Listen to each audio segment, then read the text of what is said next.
Merci de nous rejoindre pour cette dernière partie de l'Africa Newsroom. Christian Nana, conseiller en investissement, président de CN Conseil, Mohamedou Dia, journaliste et professeur de philosophie, et l'éditorialiste Djemal Taleb sont toujours avec nous. Place à notre page société et culture consacrée aujourd'hui à l'insertion professionnelle des personnes handicapées.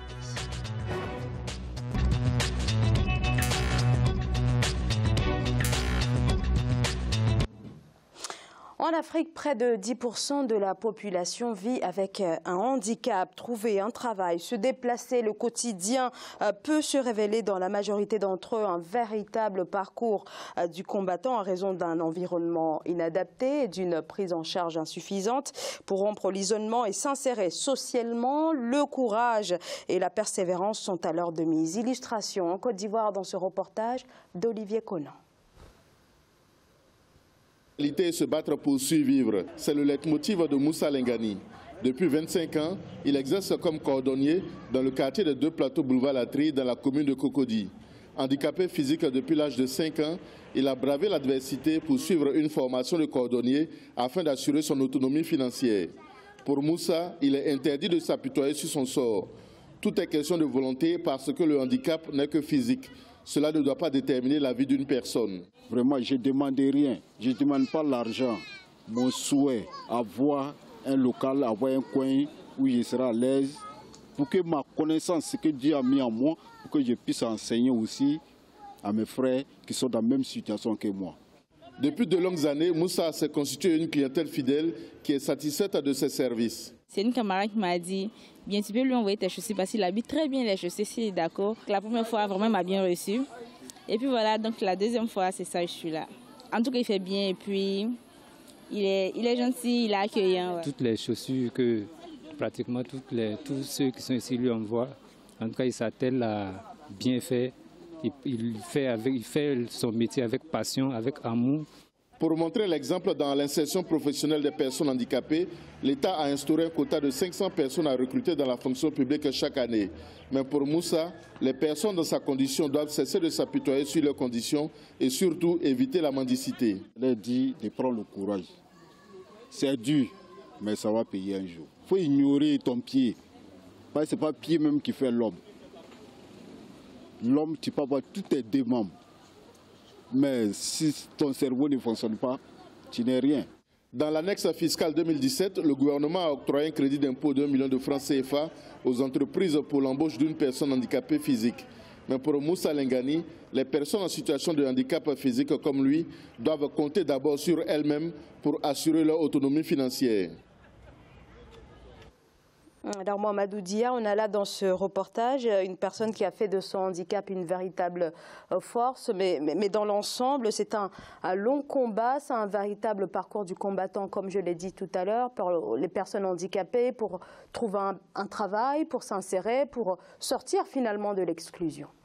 Oui, parce que les États africains en général donc, sont tellement dans les difficultés sociales de tous ordres, que les handicapés ne sont pas très pris en considération. Et c'est une erreur monumentale, puisque ces handicapés-là sont d'abord des citoyens comme les autres et ont tous les droits. Et en plus, c'est une force à la fois sociale et économique qu'on pourrait utiliser. Il faudrait les former. Même ceux qui sont aveugles, il y a les méthodes braille, parce que ces handicaps n'annihilent pas l'intelligence de ces individus-là. Et par conséquent, donc, leur apport à la société. Mais il faut une organisation, il faut qu'eux-mêmes d'abord commencent à s'organiser. Et s'ils s'organisent, ils peuvent peser sur les décisions politiques et ils peuvent représenter aussi une force politique. Parce qu'à la fin des fins, c'est ça, le débat est politique et il faut donc le prendre de ce point de vue-là.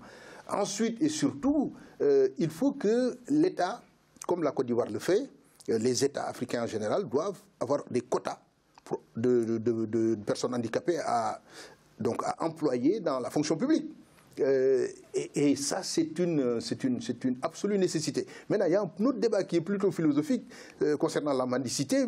Et il y a un roman sénégalais qui, à l'époque, avait fait fureur, et qui s'appelle La Grève des Batou, de Aminata Sow Fall, pour ne pas la citer.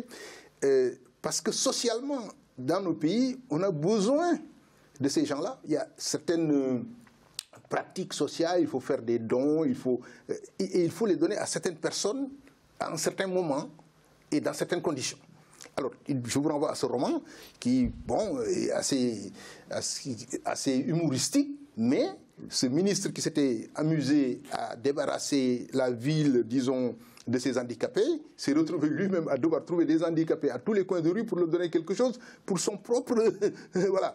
Et il a été obligé d'aller les rechercher pour les remettre dans toutes les... Voilà. Et c'est donc une fable, mais une fable qui traduit des réalités sociales. Mais il faudrait qu'en même temps, voilà, on s'occupe réellement des handicapés et qu'on essaie de les promouvoir dans la vie sociale, dans la vie économique et surtout dans la vie scolaire.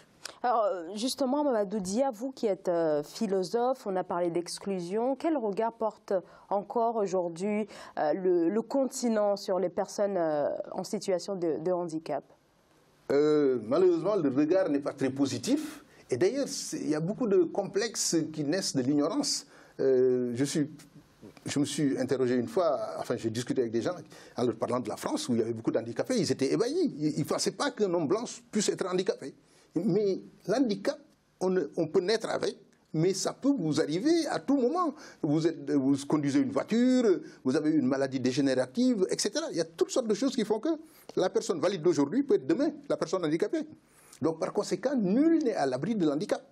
Et que par conséquent, nous devons considérer les handicapés comme nous-mêmes, parce que nous-mêmes, nous sommes peut-être potentiellement des handicapés. Donc il faut déconstruire ce regard que certains portent. Absolument, mais cela ne peut être déconstruit que par l'éducation. Parce que, bon, moi quand en classe de philo, j'ai eu des élèves qui avaient des problèmes de poliomyélite et que ça n'impactait en rien sur leur intelligence et leur capacité d'avoir les meilleures notes et de pouvoir après donc grimper dans la hiérarchie sociale et de devenir des ingénieurs, des banquiers, etc.